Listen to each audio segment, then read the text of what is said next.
বন্ধুরা, ভারতের জন্য পাকিস্তানের তরফ থেকে একটি প্রপোজাল এসেছে, যেটিকে ভারত যদি স্বীকার করে বর্ডার এরিয়াতে যে সিজফায়ার হচ্ছে সেটিকে একেবারে বন্ধ করে দেবে, এমনটাই দাবি নাকি পাকিস্তানের। সবার প্রথমে জেনে নিন আমাদের পড়শি পাকিস্তান ভারতের জন্য কোন শর্তকে রাখছে। পাকিস্তানের কার্যকারী বিদেশমন্ত্রী জালিল আব্বাস জিনালির কথা অনুসারে ভারত আমাদের সাথে টেবিলে বসে বিবাদিত কাশ্মীর মুদ্দাকে নিয়ে কথা বলে।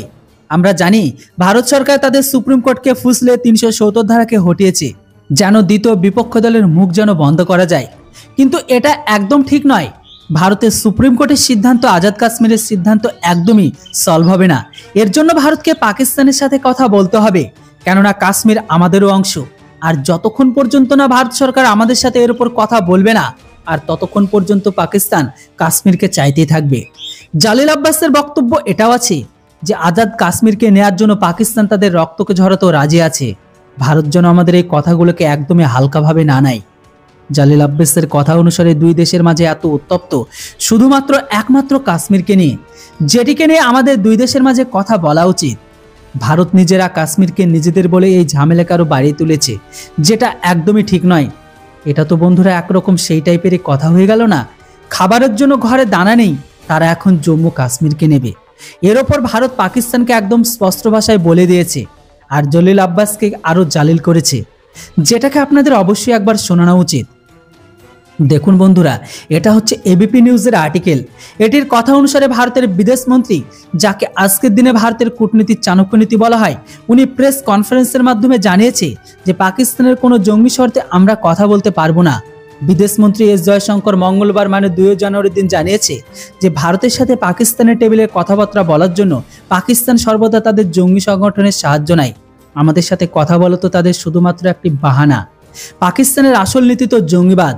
আপনাদের কি মনে হয় এর উপর কি আমরা পাকিস্তানের সাথে আগে কখনো কথা বলিনি? ডজনখানেক কথা বলেছি, হাজারো মিটিং করেছি, রিপোর্টকে পেশও করেছি, প্রচুর প্রমাণ দেখিয়েছি, কিন্তু তারপরও তার রেজাল্ট আমরা কি দেখেছি? নাকি পুলওয়ামা হামলা, পুঞ্চ হামলা, এমনকি রাজৌরি হামলা। আমরা প্রতিবার পাকিস্তানের সাথে শান্তির কথা বলেছি, তার বদলে আমরা আমাদের সেনাদের হারিয়েছি। আমরা শান্তির জন্য সীমানায় যেই নরম দেখেছি, পাকিস্তান আমাদের ওপর তখনই গুলি চালাতে শুরু করে। কিন্তু আজ যখনই এদের কাছে গুলি চালানোর পয়সা নেই, কিন্তু আজ এরা এখন ভারতের সাথে টেবিলে বসে কথা বলতে চায়। কিন্তু আফসোস, ভারত এখন এই খেলাকে বন্ধ করে দিয়েছে। কিন্তু এখন আমাদের গুলি চলবে, কিন্তু কবর হবে পাকিস্তানের। জয়শঙ্করের স্যারের স্পষ্ট ভাষায় বলে দিয়েছে যে পাকিস্তানের সাথে কোনো কথাবার্তা হবে না, কোনো মিটিং হবে না।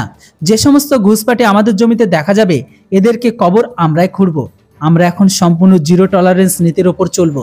এতে আমাদের কোনো ফারাক পড়বে না যে এর ওপর পাকিস্তান কি বলছে। আমাদের শুধু এটার সাথে মাইনে রাখে যে কাশ্মীর থেকে আমরা সমস্ত আতঙ্কবাদীদের মুক্ত করতে চাই। এতে যে বা যারা দখলদারি দেওয়ার চেষ্টা করবে তাদের জাহান্নামে যাওয়া সম্পূর্ণ প্রস্তুত।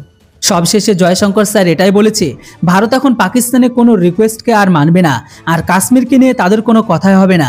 তো বন্ধুরা, আমি বিদেশমন্ত্রীর এই কথা শুনে ওনার সাথে আমি 100% সহমত।